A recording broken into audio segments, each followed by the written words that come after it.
Dear brothers and sisters, let us read 5 verses from the book of Revelation, chapter 21. ప్రియమైన సహోదర సహోదరులారా, మనమందరము ప్రకటన గ్రంథము 21వ అధ్యాయం నుండి 5 వచనాలను చదవనయున్నాం. प्रिय भाई बहनों, हम लोग सब मिलकर प्रकाशित वाक्य में से 21 अध्याय में से 5 वचनों को पढ़ेंगे. We are reading from verse 1 up to verse 5, please. 21వ అధ్యాయంలోని మొదటి 5 వచనాలను మనమందరము చదవనయున్నాం. प्रकाशित वाक्य 21 अध्याय पहला 5 वचन को हम सब साथ में पढ़ेंगे. As we read the word of God, God speaks to us. Please wait. As we read the word of God, He speaks to us. ఈ వాక్య భాగాన్ని మనము చదువుతూ ఉండగా దేవుడు మనతో స్పష్టంగా మాట్లాడనై ఉన్నాడు. जब हम वचन का भाग पढ़ते हैं तब परमेश्वर हमसे बातें करता है. Heavenly thoughts are communicated by the Holy Spirit to the children of God. పరలోకపు ఆలోచనలు ఏవైతే ఉన్నాయో దేవుని బిడ్డలకు తన వాక్యము ద్వారా బయలుపరచబడతాయి. स्वर्गीय विचारें जो है अपने लोगों को जो है वचन के द्वारा प्रकट किया जाता है. Our Lord Jesus said to Nicodemus, when I speak to you about earthly things, if you cannot understand, how will you understand if I speak to you of heavenly things? మన పరలోకపు తండ్రి యేసుక్రీస్తు ఈ రీతిగా అన్నాడు, నేను ఇహలోక సంబంధమైన విషయాలను మాట్లాడితేనే మీరు అర్థము చేసుకోలేకపోతే పరలోకపు సంగతులను నేను మాట్లాడినట్లయితే మీరు ఏ రీతిగా అర్థం చేసుకుంటారు? प्रभु यीशु मसीह ने निकोदेमस से कहा, मैं जब संसार की बातें करता हूँ तुम्हें समझ में नहीं आता है, तो स्वर्गीय बातें जब बताऊंगा तुम्हें कैसे समझ में आएगा? To overcome this problem, God has provided us with great help, that is the help of the Spirit of God. ఈ సమస్యను అధిగమించడానికి దేవుడు ఒక అత్యున్నతమైన సహాయాన్ని మన కొరకు ఉంచాడు. అది ఏంటి అంటే పరిశుద్ధాత్ముడే మనతో మాట్లాడులాగున ఆయన మనకు అనుగ్రహించాడు. और इस समस्या में से हल पाने के लिए परमेश्वर ने हमारे लिए महान सहायता को प्रबंध किया है. जो पवित्र आत्मा है वो हमें सहायता करेगा. So whenever we read the Bible, we must read with that expectation that the Spirit of God may communicate to us the heavenly thoughts which are there in the heart of God, that it may be explained to us. కనుక ఎప్పుడైనాను మనము వాక్యమును చదివినప్పుడు ఈ ఆలోచనతో లేక ఈ ఎక్స్పెక్టేషన్తో మనం చదవాలి. ఏంటి అంటే పరలోకపు తండ్రి యొక్క హృదయంలో ఏదైతే మాటలు మన కొరకు నిక్షిప్తమై ఉన్నాయో వాటిని తన వాక్యం ద్వారా పరలోకపు తండ్రి పరిశుద్ధాత్మ ద్వారా మనకు చేరవేయడానికి ఆయన సహాయం చేస్తాడు అని మనం నమ్మాలి. जब हम वचन को पढ़ते हैं हमें इस अपेक्षा से पढ़ना चाहिए कि पवित्र आत्मा जो है वो स्वर्गीय बातें जो पिता के मन में है वो हमारे साथ प्रकट करे. So more than the preaching of the word, reading of the word is important. దేవుని వాక్యాన్ని ప్రకటించుట లేక బోధించుట కంటే ఎక్కువగా దేవుని వాక్యాన్ని చదువుటయందు మనము ఆసక్తిని చూపించవలసిన వారమై ఉన్నాం. और परमेश्वर का वचन प्रचार करने से अधिक जो है उनका वचन पढ़ना जो है वो बहुत महत्व है. We love preachers because they come up with some new idea, new thought, and we like the way it is presented to us. వాక్యోపదేశకులను లేక బోధకులను మనం ఎక్కువగా ఇష్టపడతాం. ఎందుచేతనంటే వారు వాక్యాన్ని మనకు అనుగుణంగా తమదైన శైలిలో మనకు అర్థము చేయడానికి ప్రయత్నిస్తారు. కాబట్టి हम जो है अच्छे प्रचारक को पसंद करते हैं क्योंकि वो लोग जो है वचन में से जो है एक नए रीति से नए विचार से जो है वचन को हमारे साथ वर्णन करते हैं. Please brothers and sisters, let us learn to love the Holy Spirit of God more than the preacher. అయితే దయచేసి సహోదర సహోదరులారా, నేను మీకు వినపం చేసేది ఏంటి అంటే వాక్యోపదేశకుల కంటే కూడా పరిశుద్ధాత్మ దేవుణ్ణి మనము ఇష్టపడడం నేర్చుకుందాం. प्रिय भाई बहनों, हमें पवित्र आत्मा को जो है परमेश्वर का वचन प्रचार करने वालों से अधिक प्रेम करना चाहिए. We are going to take time to read, so we are reading separately in 3 languages. వాక్యము చదవడానికి మనము సమయము తీసుకుంటున్నాము. ఎందుచేతనంటే 3 భాషల్లో చదవడానికి సమయాన్ని తీసుకొని అర్థవంతంగా దాన్ని చదవడానికి ప్రయత్నిద్దాం. हम वचन पढ़ने के लिए कुछ समय लेंगे क्योंकि हम 3 भाषा में अलग-अलग से पढ़ेंगे. So read quietly in whatever language you have and meditate as you read.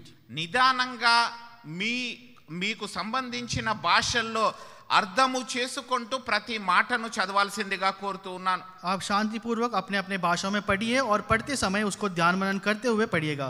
Revelation 21 starting at verse 1. ప్రకటన గ్రంథము 21వ అధ్యాయము మొదటి వచనము నుండి. प्रकाशित वाक्य 21 अध्याय पहले वचन से शुरुआत करते हैं. And I saw Antata- no, one after the other. please. That's why we are not listening.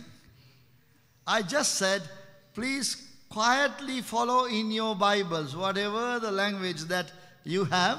We are going to read it 3 times. దయచేసి Okay. ఆ వాక్యాన్ని 3 భాషల్లో చదువుతూ ఉండగా ఒకరి తర్వాత ఒకరు దాన్ని జాగ్రత్తగా మనము గమనించి దాని నుంచి అర్థము చేసుకోవడానికి ప్రయత్నిద్దాం. అందరము కలిసి చదవడం కాదండి. कृपया करके ध्यान दीजिए, हम लोग शांति से अपने वचनों को पढ़ेंगे और आप पढ़ते समय पर यहाँ पर हम एक एक भाषा में पढ़ेंगे. We are bound by time, governed by time.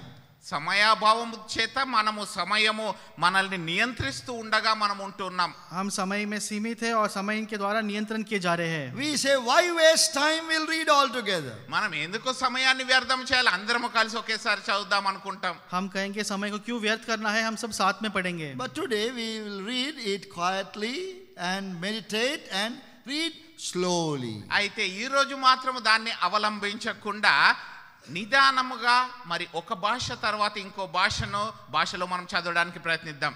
लेकिन आज जो है हम धीरे से पढ़ेंगे और शांत रहकर ध्यानवन करते हुए अर्थपूर्वक पढ़ेंगे.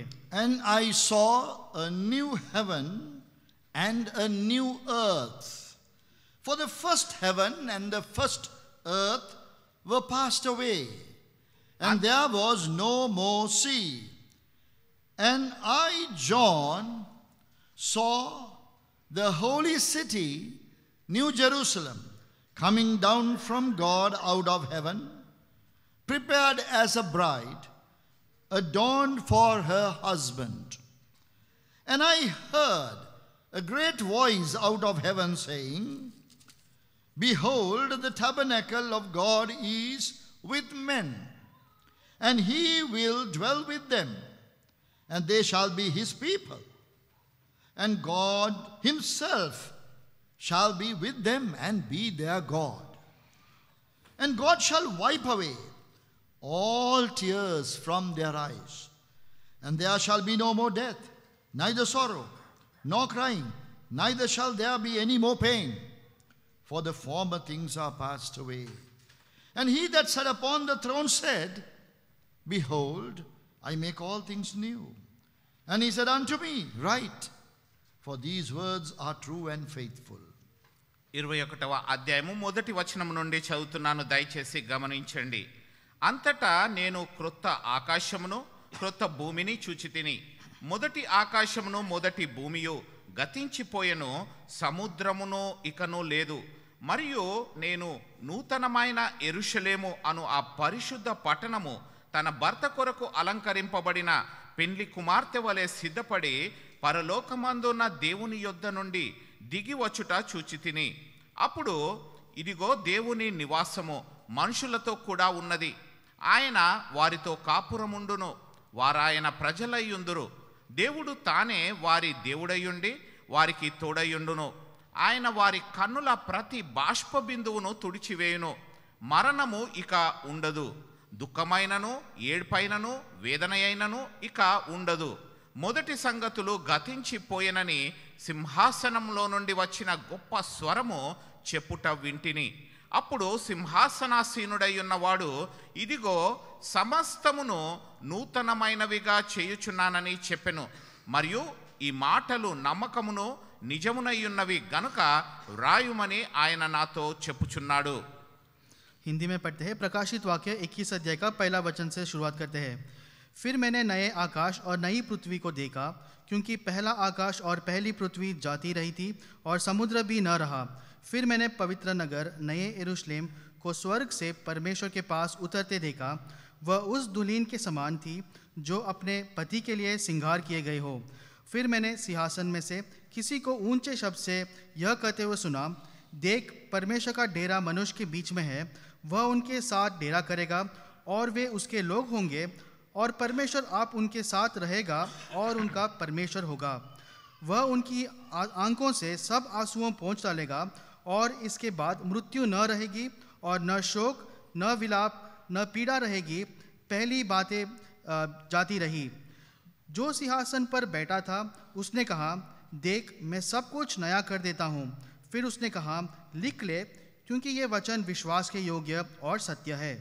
Shall we pray? ప్రార్థించుకుందాం. प्रार्थना करेंगे। Gracious loving Father, as we open thy precious word and read them, Lord, we are instructed in the things of heaven and the heavenly thoughts, thoughts that are hidden in the heart of God. How precious is thy word. Lord, help us that we may have that deep conviction in our hearts regarding the preciousness of the word of God. Lord, we thank thee that thou hast already spoken to us, impressed upon our hearts certain thoughts as we read these 5 verses 3 times over. O God, we thank thee because thou art a speaking God.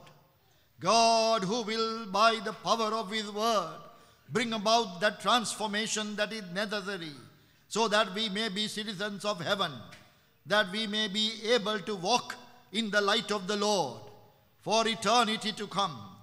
O God, we pray that thou wouldst, Lord, make all things new in our lives. We confess before thee that we are getting old.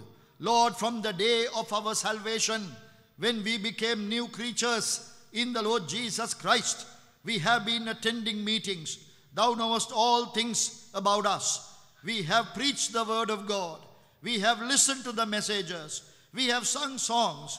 We have been spiritually instructed, Lord, but still we confess that, Lord, we forget what we have learned and we easily give up what thou hast given us. Help us, Lord. Bring us back to our spiritual inheritance and possession. This is thy heart's desire. Lord, quicken us, awaken us to, Lord, thy thoughts, and visit us with thy word, we pray. Lord, thou art not bound by our time. Lord, we are so much bound by our time. We like long messages, sometimes we like short messages. Lord, have mercy upon us. But Lord, during these meetings, help us, Lord, that thou mayest speak to us. One word is enough, Lord, to transform and quicken our lives, and we may sit up and take note of what thou hast to say. So quicken thy word, we pray, that we may be prepared for a better time ahead of us, a victorious time, that we may become more than conquerors through him that loved us, and then enter into glory with great joy and victory. Hear and answer our prayer. We give thee all the glory. Speak to us, we pray. In the name of our loving Savior, the Lord Jesus Christ, we pray. Amen. Dear brothers and sisters, in the instructions concerning the golden jubilee among the people of God, Israel, we find this one outstanding instruction given. ప్రియమైన సహోదర సహోదరులారా, సునాద వత్సరమును గురించిన నియమాలు ఏవైతే ఇశ్రాయేలు ప్రజలకు చెప్పబడ్డాయో వాటిలో అత్యంత ప్రాముఖ్యమైన ఒక నియమమును గురించి మనము చూడనే ఉన్నాం. प्रिय भाई बहनों, जो इस्राएलियों के जीवन में 50वां सालगिरह का जो संदर्भ में जो एक सबसे महत्व जो सूचना दिया गया है, हम देखते हैं कि उसमें से एक महत्व का सूचना. We read it yesterday in the book of Leviticus chapter 25. 4 times over God says, in the Jubilee, on that day of Jubilee, people must come back to their possessions. నిన్నటి దినమున మనము ఆ వాక్యాన్ని 4 సార్లు చదివాం. లేవియ కాండము 25వ అధ్యాయంలో చెప్పబడిన ఆ మాటలు ఏంటి అంటే, ఆ సునాద వత్సరమున ప్రజలందరూ కూడా తిరిగి తమ స్వాస్థ్యమునకు లేక తమ ప్రదేశమునకు వారు తిరిగి రావాలి. और कल के दिन में हमने लेवी व्यवस्था 25 अध्याय में और इस बात को 4 बार देखते हैं कि लिखा है कि जुबली के वर्ष के समय पर इस्राएल लोगों को अपने अधिकार के पास लौटना है. We must take note of that as we celebrate the golden jubilee. మనము కూడా ఈ గోల్డెన్ జూబిలీ జరుపుకుంటూ ఉండగా ఆ మాటలను మనము లిఖించుకోవాలి. और जब हम भी गोल्डन जुबली मनाते हैं हमें उस बात को लिख के लेना है. God making all things new in our lives. We must see that theme verse in this context, that how God could renew everything when we come back to claim the possessions that God has given us. దేవుడు మన జీవితాలను కూడా సమస్తము నూతనమైనదిగా చేస్తూ ఉన్నాను అని ఏదైతే సెలవిస్తున్నాడో మనము ఈ వాక్యపు వెలుగులో ఈ నియమము ఏదైతే ఇశ్రాయేలులకు ఇవ్వబడిందో దాని వెలుగులో మనము పరీక్షించుకోవాలి మరియు దాన్ని పొందుకుంటామని నమ్మినప్పుడు ఏ రీతిగా మన జీవితము మార్పు చెందించబడింది మనం ఒకసారి సరి చూసుకోవాలి. परमेश्वर हमारे जीवन में सब कुछ नया करता है. उस जो वचन को जो है इस संदर्भ में हमें देखना है कि किस प्रकार से परमेश्वर कहता है कि हमारे जो खोए हुए जो अधिकार को वापस से लौट लेना है और वो जो नवीनता का अनुभव कैसे परमेश्वर हमें दे सकता है. To the follower of the Lord Jesus Christ, God says, I have already blessed you with all spiritual blessings in heavenly places in Christ Jesus. Ephesians 1:3. యేసుక్రీస్తు ప్రభుల వారిని వెంబడించే వారికి ఆయన ఈ రీతిగా అన్నాడు, నన్ను వెంబడించు వారికి నేను సమస్తమును పరలోకం నుండి దయచేస్తాను అని ఎఫెసీయులకు రాసిన పత్రిక 1వ అధ్యాయం 3వ వచనంలో తెలియజేస్తాడు. एफिसियों उसका पहला अध्याय 3 वचन में परमेश्वर को पीछे करने वाले लोगों को इस बात को बताता है कि स्वर्गीय स्थान में सब प्रकार के आत्मिक आशीष है जो प्रभु यीशु मसीह के द्वारा हमें दिया गया है. In Ephesians 3 and verse 8, Paul the apostle says the very purpose of God calling him was to preach among the Gentiles the unsearchable riches of Christ. మరి ఎఫెసీయులకు రాసిన పత్రిక 3వ అధ్యాయం 8వ వచనంలో అపోస్తలుడైన పౌలు అంటాడు, నన్ను పిలిచిన నియమము ఏంటి అంటే క్రీస్తు కొరకు నేను ఎందుకు పిలువబడ్డాను అంటే అన్యజనులలో ప్రకటించుటకును మరియు శోధింప శక్యము కాని క్రీస్తు ఐశ్వర్యమును గురించి ప్రకటించుటకు మాత్రమే నేను పిలువబడ్డాను. एफिसियों का 3 अध्याय 8 वचन में प्रेरित पौलुस कहते हैं कि परमेश्वर ने उनको इसलिए बुलाया ताकि वो मसीह का वो अगम्य धन का सुसमाचार अन्य जातियों को सुना सके. God is telling us today that He is willing to give. He has given much more than salvation. దేవుడు ఈ రోజు మనందరికీ సెలవిస్తున్నాడు, రక్షణ కంటే అధికముగా మనకు ఆయన అనుగ్రహిస్తున్నాడు. और परमेश्वर आज हमें बताते कि उद्धार से बढ़कर जो है हमें उन्होंने दिया है. Salvation is only the gateway to this special treasure house. మరి ఏదైతే ఈ భండాగారం ఉందో దాని అంతటికి ఈ రక్షణ అనేది కేవలము ద్వారము మాత్రమే. और ये जो महान धन का जो घर है उसके लिए प्रवेश द्वार जो है वो उद्धार है. But we are only at the gate and we are very happy to be at the gate. అయితే మనము మాత్రము ఆ రక్షణ అనే ఆ ద్వారము నొద్ద మాత్రమే నిలబడి దానితో ఎంతగానో సంతృప్తి చెందిన వారంగా ఉంటాం. और हम जो है उस द्वार जो उद्धार है केवल उसी के पास खड़े होकर तृप्त होते हैं. We worship God week after week saying that we thank you, O God, for allowing me to enter through the gates. వారము వెంబడి వారము మనము దేవుని ఆరాధిస్తూ ఉంటాం. ఏ రీతిగా అంటే ప్రభువా నీకు వందనాలు తెలియజేస్తూ ఉన్నాను, నన్ను ఈ రీతిగా ద్వారమునకు తీసుకొని వచ్చినందుకు, ద్వారం గుండా పోవడానికి అనుమతించినందుకు అని. हम हर हफ्ता जो है इस प्रकार से आराधना करते हैं कि परमेश्वर आपको धन्यवाद देते हैं कि आपने उस द्वार से हमें पार करने के लिए सहायता किया. But God has much more. అయితే దేవుని యొద్ద దానికంటే అధికముగా ఉంది మన నిమిత్తమై. लेकिन परमेश्वर के पास उससे और भी बढ़कर है. Salvation is the beginning. రక్షణ అనేది ప్రారంభము మాత్రమే. उद्धार जो वो केवल आरंभ है. There is so much that we should have and enjoy. మనము దాన్ని ఎంతగా అంటే దాన్ని స్వీకరించాలి, దాన్ని అనుభవించి ఆనందించాలి. और ऐसे बहुत सारे चीज है जिसको हमें पाना है और उसमें आनंदित रहना है. And then show them to others and share with others. ఏవైతే మనము పొందుకున్నామో అవి వేరే వారికి చూపించాలి మరియు వారితో మనం పంచుకోవాలి. और जो हमें मिला है उसको दूसरों को दिखाकर उनके साथ बांटना है. So under this heading of the unsearchable riches of the Lord Jesus Christ, we read the verse concerning the riches of His grace. Number one. శోధింప శక్యము కాని క్రీస్తు ఐశ్వర్యమును అన్యజనులలో ప్రకటించుటకు అనే ఈ శీర్షిక కింద మనము మొదటిగా మనము చూసింది ఏంటి అంటే కృప అనే ఫలితమును మనము ఐశ్వర్యం కృపా ఐశ్వర్యమును మనము నిన్న చూసుకున్నాం. और उस अगम्य धन में से हम देखते हैं कि जो सबसे पहला जो महान जो धन हमने देखा था वो जो अनुग्रह, that is Ephesians chapter 1 verse 7, the riches of His grace. అది ఎఫెసీయులకు రాసిన పత్రిక మొదటి అధ్యాయము 7వ వచనంలో ఉంది కృపా మహదైశ్వర్యము అని. और एफिसियों पहला अध्याय 7 वचन में लिखा गया कि अनुग्रह का धन. Then the riches of His mercy, Psalm 117 and verse 2. కీర్తనలు 117 రెండవ వచనములో రెండవ ఆశీర్వాదం ఉంది. అది ఏంటి అంటే కనికరము అనే ఐశ్వర్యము. और दूसरा आशीष जो हमने देखा था भजन संहिता 117 दूसरा वचन में जो करुणा का धन. Oh dear brothers and sisters, time will not permit us to go into the great treasure and wealth that is there in that verse, that His unending love, His undying love is available for God's people. ప్రియమైన సహోదర సహోదరులారా, సమయాభావం వలన ఎంతగా భాండాగారం ఉందో దాని లోపలికి వెళ్ళి మనము చూడడానికి మనకు సమయము సరిపోవట్లేదు. और प्रिय भाई बहनों, समय कम होने के कारण उस धन के गहराई में हम नहीं जा सकते हैं, लेकिन हम देखते हैं कि कितना महान जो उनका प्रेम जो कभी खत्म नहीं होता, कभी अंत नहीं होता है. That word translated as the mercy that is so great towards us is a special word in the Hebrew Bible. ఆయన కనికరము అనేది నిత్యము ఎన్నడూ కూడా మరి చనిపోనిది, ఎన్నడూ కూడా ఆగిపోనిది అనే మాటలు హిబ్రూ బైబిల్లో చెప్పబడి ఉన్నాయి. और वो जो खास शब्द जो करुणा करके लिखा है वो कभी खत्म नहीं होता, कभी अंत नहीं होता है. उसको हिब्रू में जो है एकदम खास करके उसको लिखा गया है. His merciful kindness is great towards us. ఆయన కనికరము గల చూపు మన ఎడల ఏదైతే ఉందో అది ఎంతో గొప్పది. और उनका करुणामय जो है हमारे प्रति कितना महान है. In another place it is translated as His loving kindness, Psalm 63:3.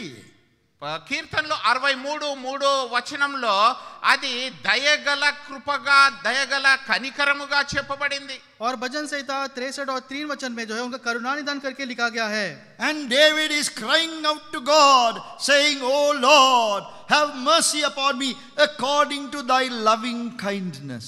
దేవా, నన్ను నీ యొక్క ప్రేమ గల కరుణ చేత నన్ను కనికరింపుము అని కీర్తనకారుడైన దావీదు ప్రలాపిస్తూ దేవునికి విజ్ఞాపన చేస్తున్నాడు. भजनकर्ता दाऊद इस प्रकार से परमेश्वर पुकारता है कि हे परमेश्वर, आपकी करुणा के अनुसार मुझ पर दया कर. But we find the later translations of the English Bible, we have a word that is used throughout whenever this Hebrew word comes, which is usually now used as the steadfast love, the steadfast love of God.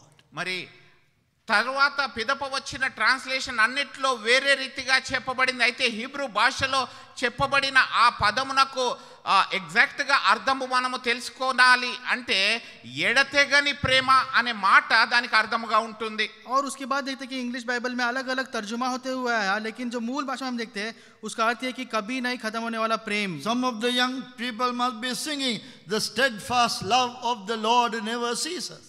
కొంతమంది యవనస్తులు లేక Sunday school పిల్లలు మన యుద్ధ పాట పాడతారు, ఆయన ప్రేమ ఎడతెగక ఉన్నది మన జీవితమందు అనే పాటను ఆంగ్లంలో పాడతారు. और इंग्लिश में संडे स्कूल के बच्चे इस प्रकार से गाते हैं कि परमेश्वर का जो महान प्रेम जो है वो कभी नहीं खत्म होता है. Please remember, this is the greatest thing that we have. మనకు ఉన్న వాటన్నిటిలో అత్యధికమైనది అత్యున్నతమైనది ఇదేనండి. और इस बात को हमें स्मरण करना है कि ये सबसे महान चीज है जो हमने कभी मिला है. His steadfast love, undying love, unending love is the thing that will keep us and protect us without the judgment of God falling upon us. ఆయన ఎడతెగని ప్రేమ, ఎన్నడూ మారని ప్రేమ, ఎన్నడూ చనిపోని ప్రేమ మన ఎడల ఏదైతే ఉందో అది మనల్ని ఎల్లప్పుడూ మరి కాపాడుతుంది. మరియు తన తీర్పులోనికి మనము ప్రవేశించకుండా ఆ తీర్పులో కూడా మనల్ని కాపాడేదిగా ఉంటుంది. और उनका वो महान प्रेम और कभी नहीं अंत होने वाला वो प्रेम जो है हमें सुरक्षित रखता है, और अंत में भी जो है उनका न्याय हमारे ऊपर गिरने से जो हमें बचाता है. If possible, please do a study of this word in the Old Testament scriptures. How many times this word is coming again and again.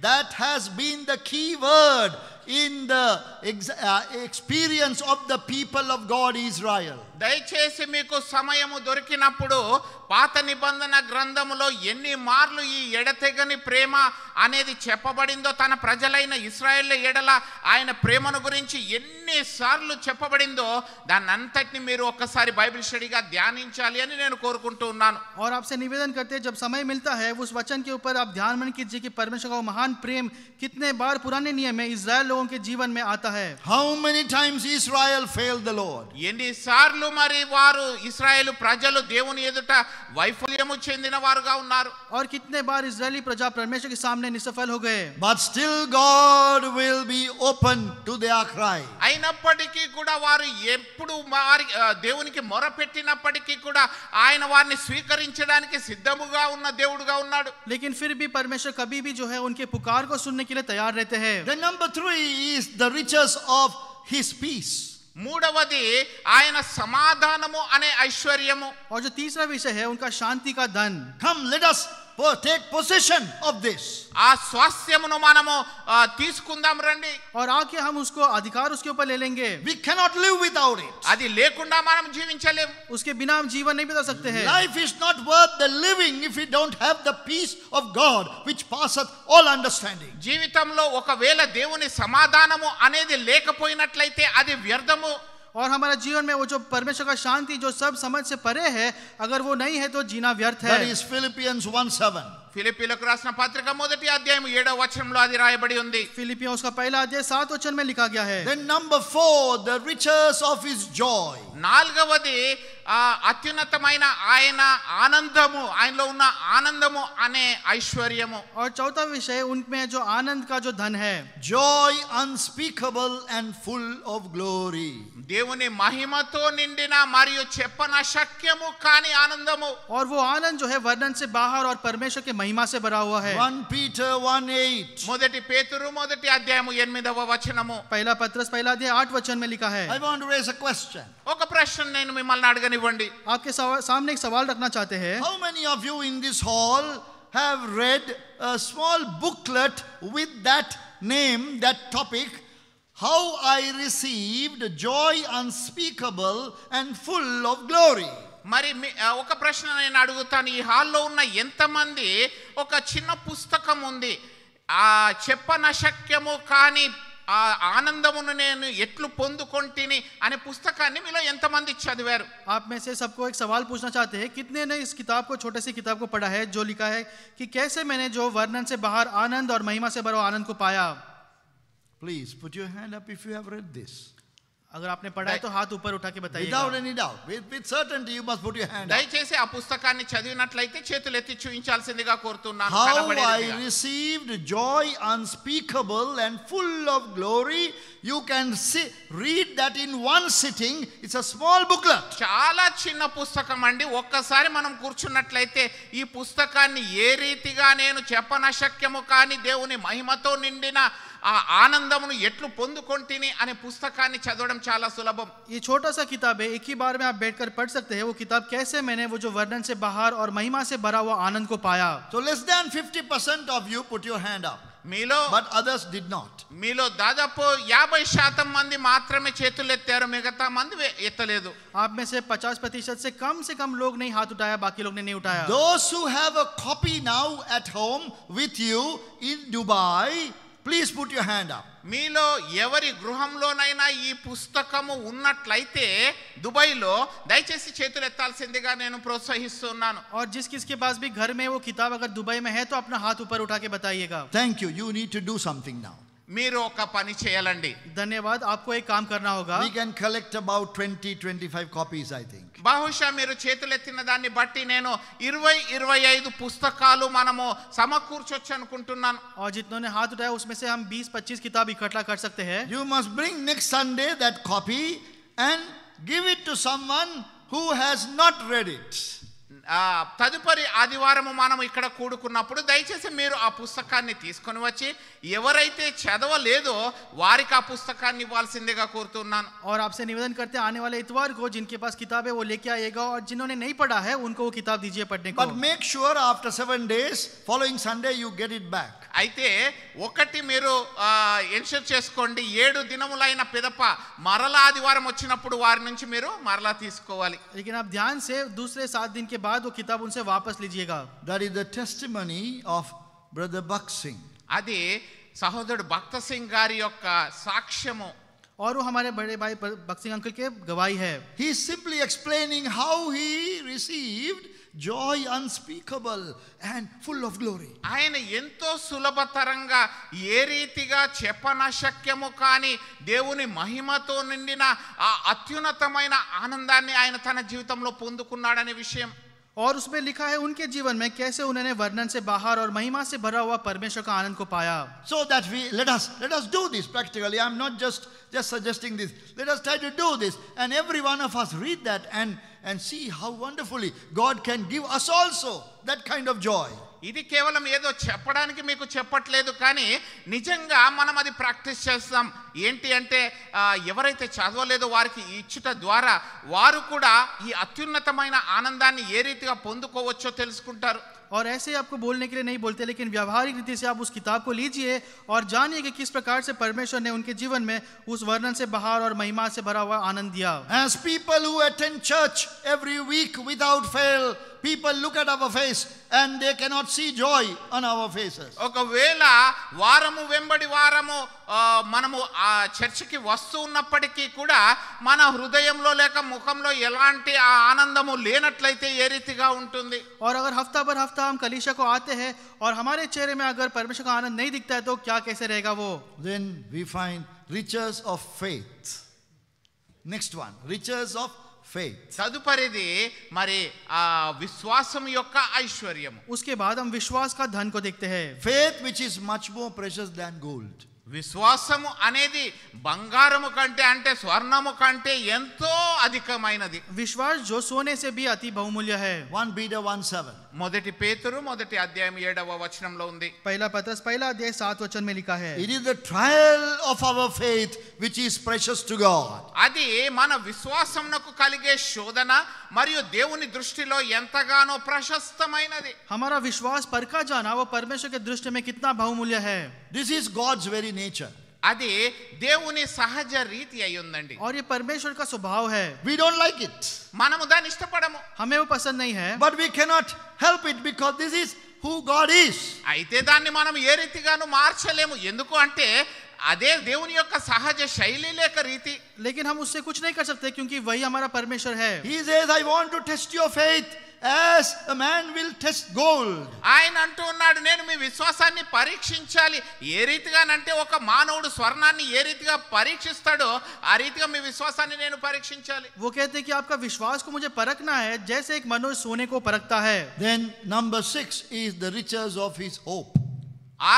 ఆరవదిగా నిరీక్షణ అనే ఐశ్వర్యము. और छठवां बात हम देखते हैं कि उनका आशा का जो धन. That is Colossians 1:27. అది కొలస్సీయులకు రాసిన పత్రిక మొదటి అధ్యాయం 27వ వచనంలో ఉంది. कोलोसियंस का पहला अध्याय 27 वचन में लिखा गया है. The hope of glory that every Christian must rejoice in. దేవుని మహిమ అనే నిరీక్షణ ప్రతి క్రైస్తవుడు కూడా దాని గురించి నిరీక్షణ కలిగి ఆనందించాలి. महिमा का आशा जिससे हर एक विश्वासी को उसके द्वारा आनंद पाना है. So these 6 aspects we have read yesterday, these verses. ఈ 6 మాటలు లేక అంశాలు నిన్నటి దినాన మనము ధ్యానించుకున్నాం. और कल के दिन में ये 6 विषयों के ऊपर हमने ध्यान मनन किया. Now we are going number 7, that is riches of his power.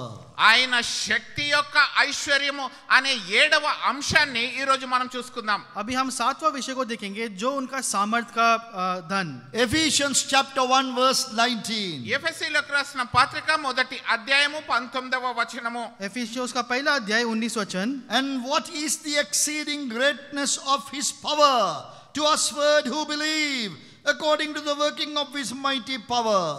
ఆయన క్రీస్తునందు వినియోగపరిచిన బలాతిశయమును బట్టి విశ్వసించు మన యందు ఆయన చూపుచున్న తన శక్తి యొక్క అపరిమితమైన మహాత్మ్యము और उसकी सामर्थ्य हमें जो विश्वास करते हैं कितनी महान है उसके शक्ति के प्रभाव के उस कार्य के अनुसार। There we find God speaking to us about some great power given to us. ఇక్కడ దేవుడు తనకు అనుగ్రహించబడిన ఒక గొప్ప శక్తిని గురించి మాట్లాడుతున్నాడు. यहाँ पर परमेश्वर उस महान सामर्थ्य के बारे में बात करता है जो हमें दिया है उन्होंने। Exceeding greatness of his power to usward who believe.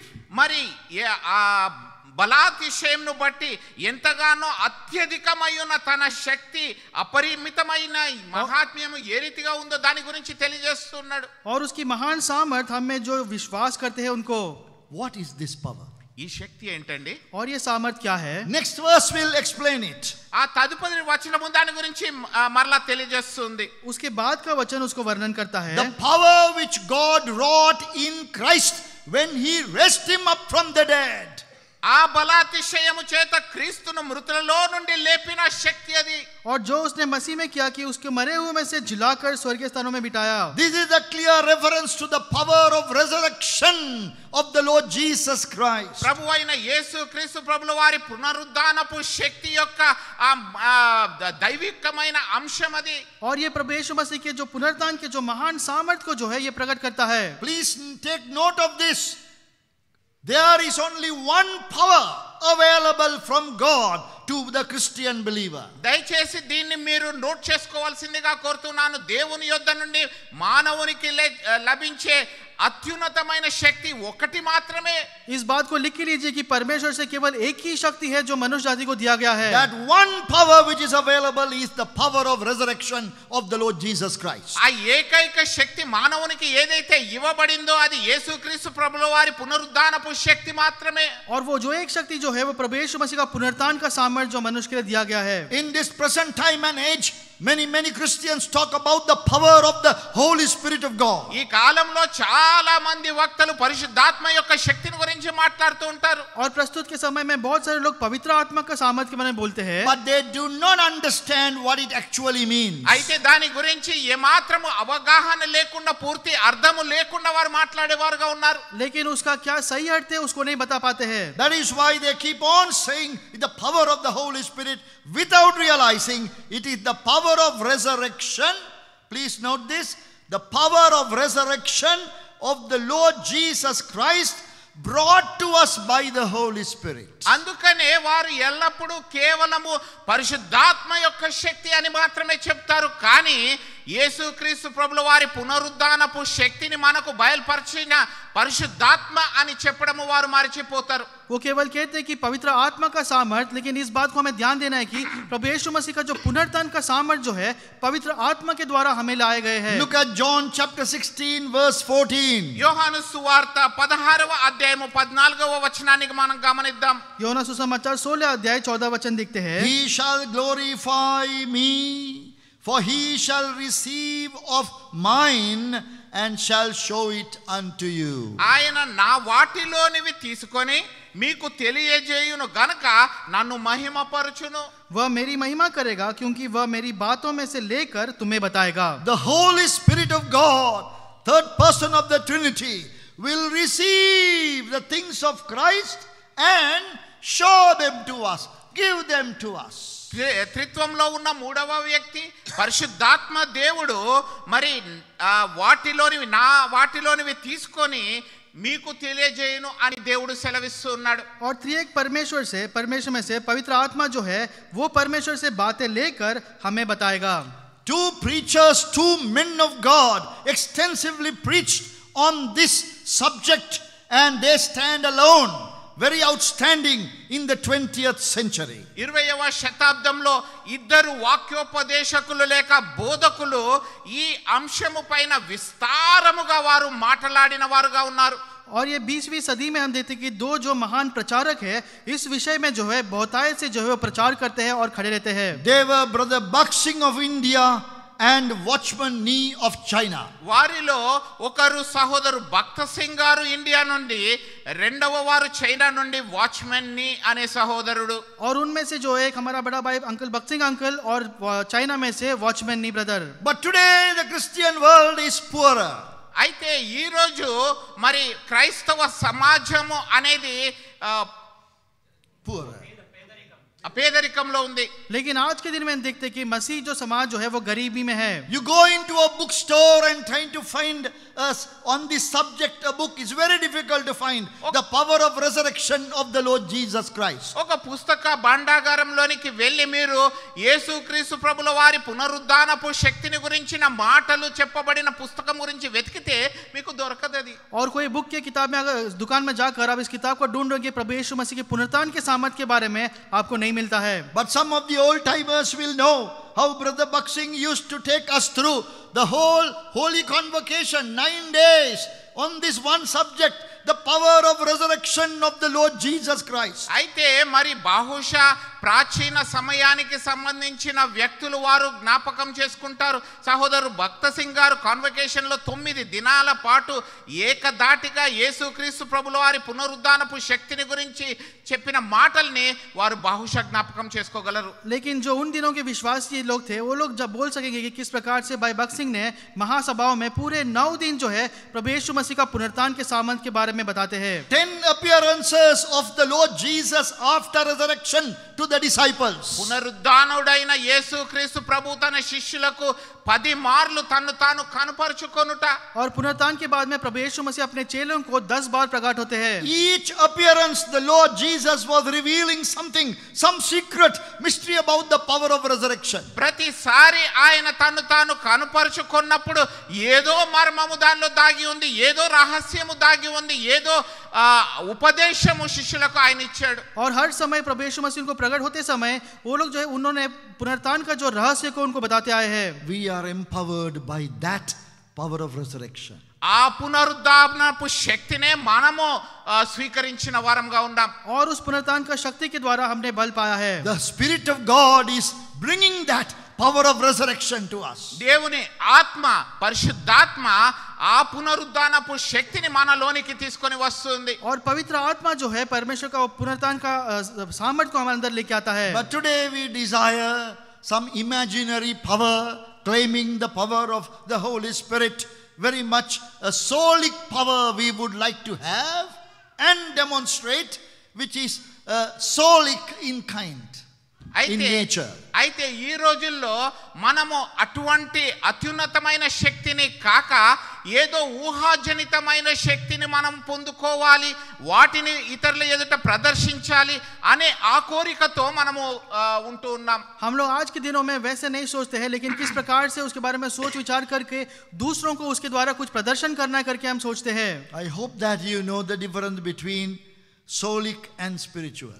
మరి మానసిక శక్తి మరియు పరిశుద్ధాత్మ శక్తి, ఈ రెండిటి ఆత్మశక్తి, ఈ రెండిటి మధ్యలో వ్యత్యాసాన్ని మీరు గమనిస్తారు అని నేను నమ్ముతూ ఉన్నాను. हम विश्वास करते हैं आप इस दोनों के बीच में अंतर को जानते हैं, जो मानसिक शक्ति और आत्मिक शक्ति. You know 1 Thessalonians 5:23, body, soul and spirit. మొదటి తెస్సలోనికైలకు రాసిన పత్రిక మొదటి అధ్యాయం 15వ వచనంలో శరీరము, ఆత్మ, ప్రాణము. पहला तेस्सलोनी 5 अध्याय 23 वचन में लिखा है आत्मा, प्राण और देह. In my native language the order is different. Sharira, prana, then atma. శరీర, ప్రాణ, ఆత్మ అనే రాయబడి ఉంది. और दूसरे तर्जुमा में देह, प्राण और आत्मा करके लिखा गया है. So that is body, soul and spirit. శరీరము, ఆత్మ, ప్రాణము. देह, प्राण और आत्मा. All three possess some kind of power. ఈ మూడు కూడా ఏదో ఒక శక్తిని కలిగి ఉన్నాయి. और तीनों के पास किसी प्रकार का शक्ति है. We have bodily power and strength. శారీరక శక్తి ఉంది. हमारे पास शारीरिक सामर्थ्य है. Then soulic power.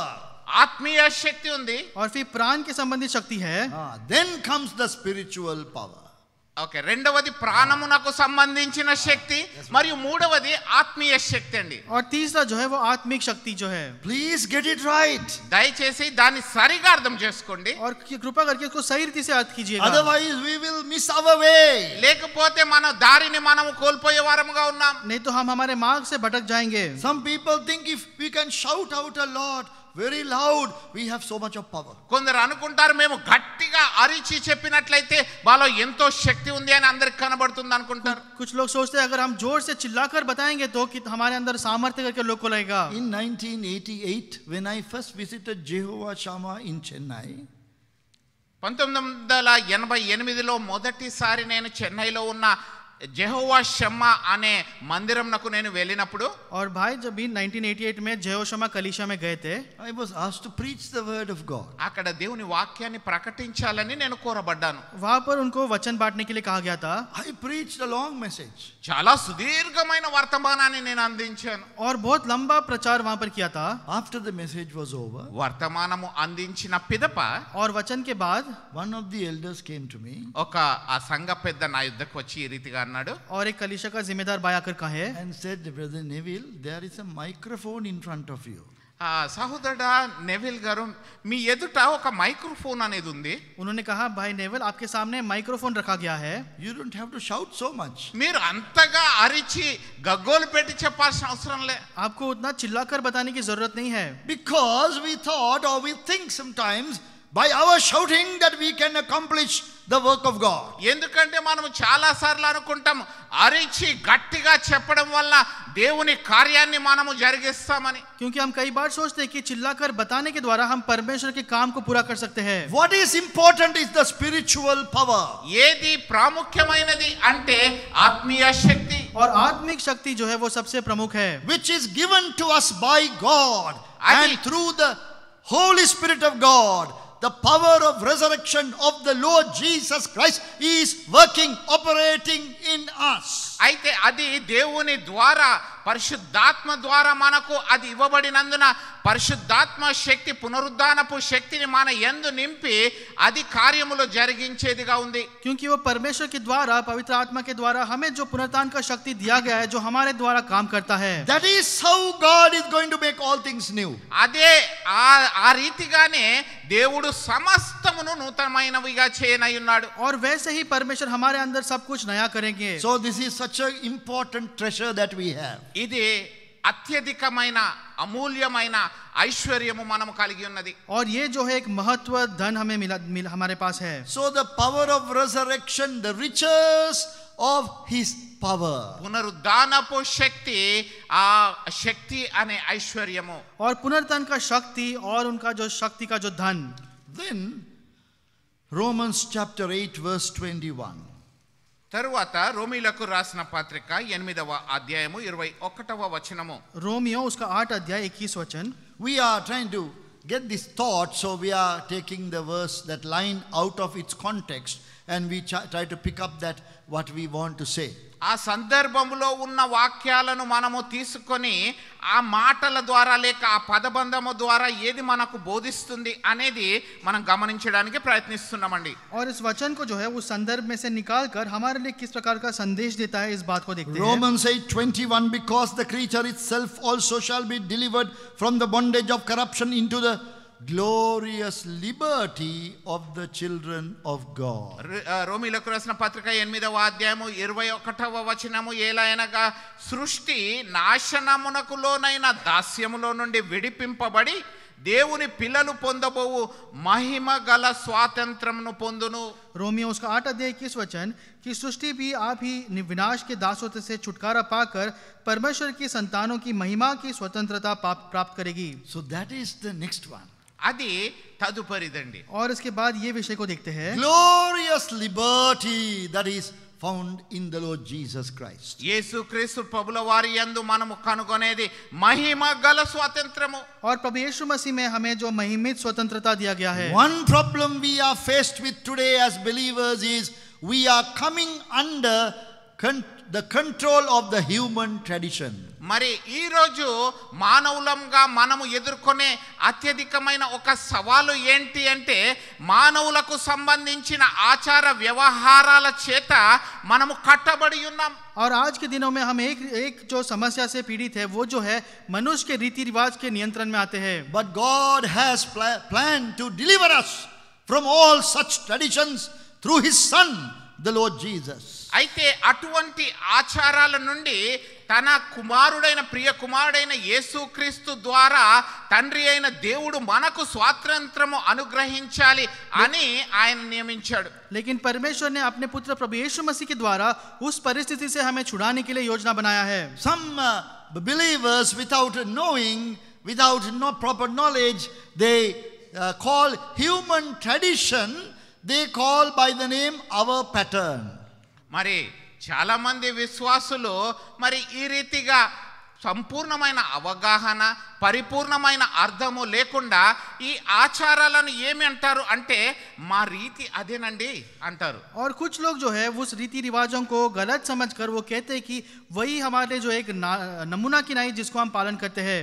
You shall know the truth and the truth shall set you free. మీరు సత్యమును ఎరగాలి, ఆ సత్యమే మిమ్మల్ని విడిపిస్తుంది. आप सत्य को जानोगे और सत्य आपको छुटकारा देगा. If the Son sets you free, you are free indeed. కుమారుడు ఒకవేళ మిమ్మల్ని విమోచించినట్లయితే మీరు నిజముగా స్వతంత్రులే.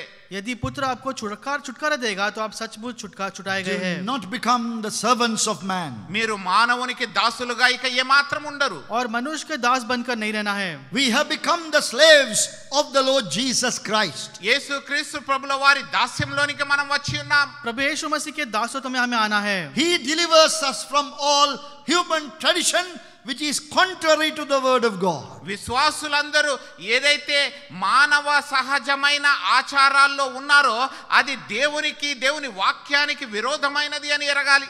और वो हमें जो है मानव के रीति रिवाजों से जो है जो परमेश्वर के वचन के विरुद्ध है उससे छुटकारा करता है.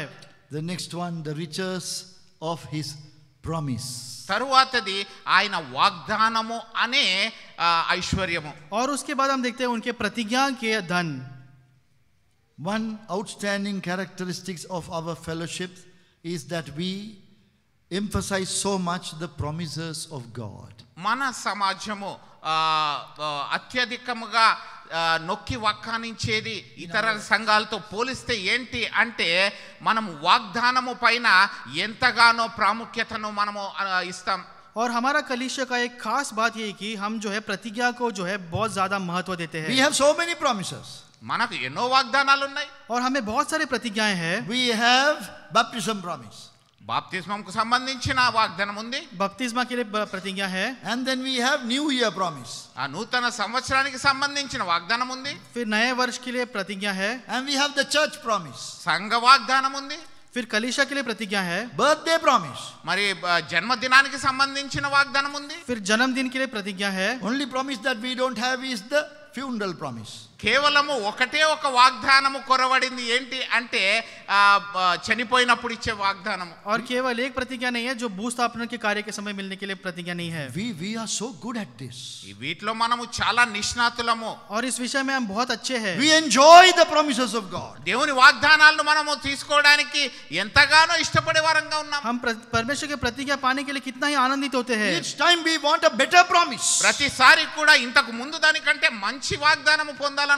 और हर समय जो है एक अच्छे से अच्छे बढ़कर प्रतिज्ञा चाहते हैं. But apparently that I myself not really appreciating the riches of His promises. అయితే నాకు నేనుగా కూడా నేను చెప్పగలను ఆయన వాగ్దానం యొక్క ఐశ్వర్యమును నేను గ్రహిస్తూ ఉన్నానని.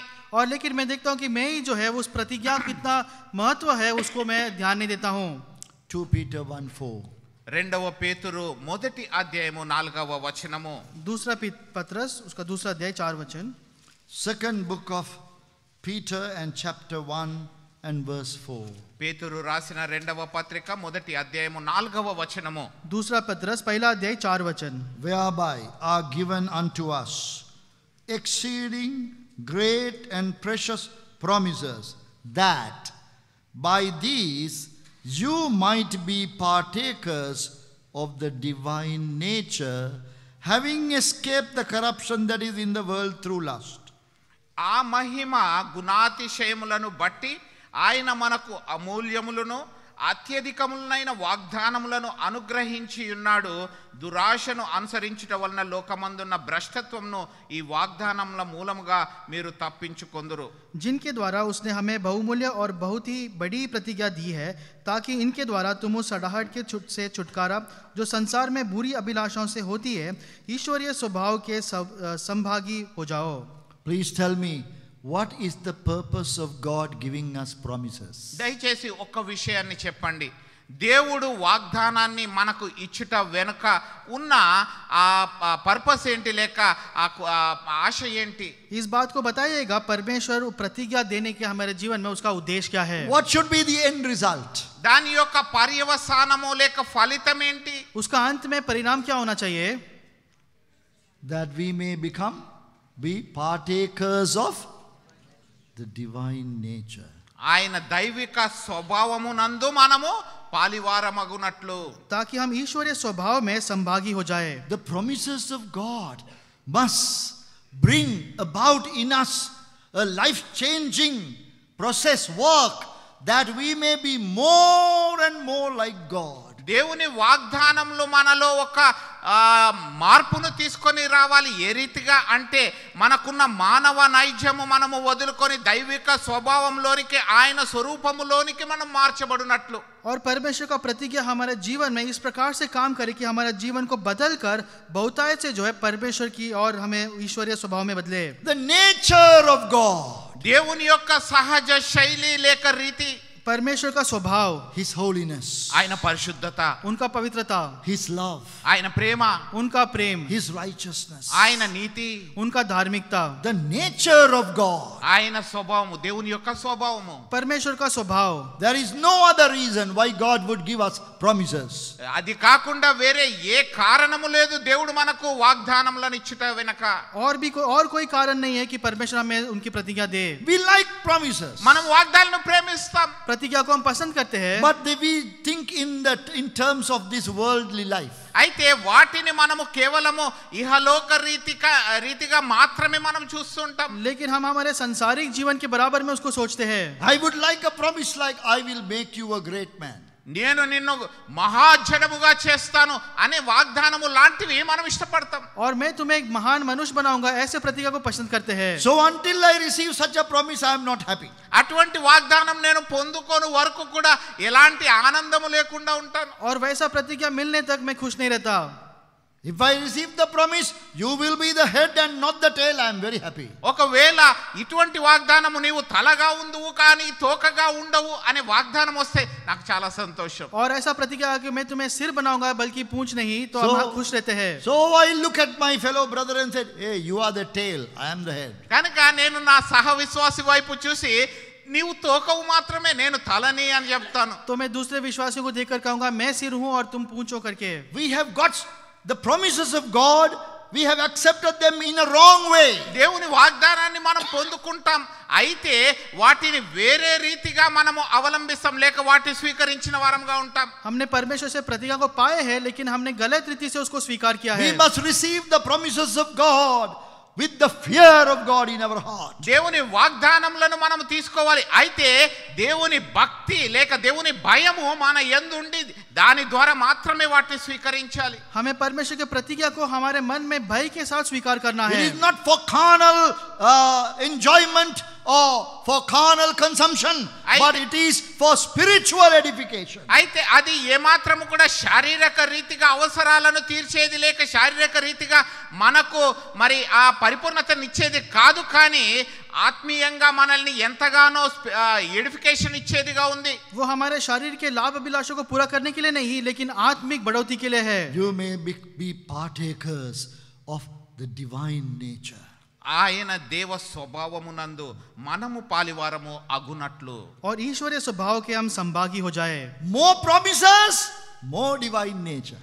ఎక్కువ వాగ్దానాలు పొందుకుంటే ఎక్కువ దేవ స్వభావము. और जितना ज्यादा प्रतिज्ञा उतना ज्यादा ईश्वरीय स्वभाव. So that is the purpose and the value of the promises of God. దేవుని వాగ్దానాలు మనకు ఇచ్చుట వెనక ఉన్న ఉద్దేశం అదే. और परमेश्वर ने दिया हुआ प्रतिज्ञा का वही उद्देश्य और कीमत है। So that was number 9. అది 9వ అంశం అండి. और वो 9वां विषय हमने देखा। Number 10 is the riches of his love. 10వది ప్రాముఖ్యమైనది ఆయన ప్రేమ అనే ఐశ్వర్యము. और जो 10वां विषय है उनका प्रेम का धन। Ephesians 3:19. ఎఫెసీయులకు రాసిన పత్రిక 3వ అధ్యాయము 19వ వచనము. एफिसियोस का 3 अध्याय 19 वचन। The love of Christ which passeth knowledge. జ్ఞానమునకు మించిన క్రీస్తు ప్రేమ. और मसीह का जो प्रेम जो है ज्ञान से परे है। How can we know the love of Christ which passeth knowledge? ఏ రీతిగా మనము తెలుసుకోగలము ఈ జ్ఞానమునకు మించిన క్రీస్తు ప్రేమను? और उस मसीह का जो प्रेम ज्ञान से परे है उसको हम कैसे जान सकते हैं? How can we know the breadth, the length, the depth and the height of the love of Christ? ఆ దేవుని యొక్క ప్రేమ లేక క్రీస్తు ప్రేమ యొక్క వైశాల్యమును లేక దాని భుజాలన్నిటినీ ఏ రీతిగా మనం తెలుసుకోగలం? परमेश्वर के प्रेम के ऊंचाई, चौड़ाई, लंबाई और गहराई को हम कैसे जान सकेंगे? Can I do it alone? నేను ఒక్కరిని ఆ రీతిగా చేయగలనా? क्या मैं उसको अकेले कर सकता हूँ क्या? Verse 18. 18వ వచనము. 18वां वचन। Please pick up that line. What is it? और वहां पर लिखा దయచేసి गया దాన్ని है, చూడండి ఏం చెప్తుంది అది. May be able to comprehend with all saints. పరిశుద్ధులందరితో కలిసి దాని చేయుట ద్వారా సంపూర్ణత పరిపూర్ణులగునట్లుగా అనుంది. और सब पवित्र लोगों के साथ भली भांति समझाने की शक्ति पाओ। To comprehend the love of Christ which passeth knowledge, I need the fellowship of all the saints. ఆయన ఆ శక్తిని ఆ ఐశ్వర్యమును నేను కనుగొనాలి అంటే పరిశుద్ధులందరి సహవాసము నాకు అవసరమే. और मसीह का जो प्रेम जो है सब ज्ञान से परे है, उसको समझने के लिए मुझे पवित्र जनों का संगति का जरूरत है। So we need to now get into this great mighty ocean of the love of Christ and swim in it with all the fellow believers. కనుక మనం అందరము ఈ దేవుని ప్రేమ అనే మహాసముద్రములో సహవిశ్వాసులందరితో కలిసి మనం ఈదవలసిన వారమై ఉన్నాం. और परमेश्वर के उस प्रेम के महासमुद्र में हमें उतरकर दूसरे विश्वासियों के साथ मिलकर तैरना सीखना है। Then number 11 is the riches of his inheritance. 11వది ఆయన స్వాస్థ్యము అనే ఐశ్వర్యము. और जो 11वीं बात देखते हैं उनका जो मिरास जो है उसका भागीदार होना। 1 Peter 1:4. మొదటి పేతురు మొదటి అధ్యాయము 4వ వచనము. पहला पत्रस पहला अध्याय 4 वचन। 1 Peter 1:4. పేతురు రాసిన మొదటి పత్రిక మొదటి అధ్యాయం 4వ వచనము. To an inheritance incorruptible, undefiled, fadeth not away, reserved in heaven for you. అక్షయమైనదియు నిర్మలమైనదియు వాడబారనిదియునైన స్వాస్థ్యము మనకు కలుగునట్లు.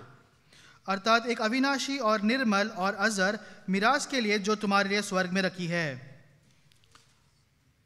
We have a great inheritance. మనకు గొప్ప స్వాస్థ్యం ఉంది. और हमारे लिए वो महान मिरास रखा गया है।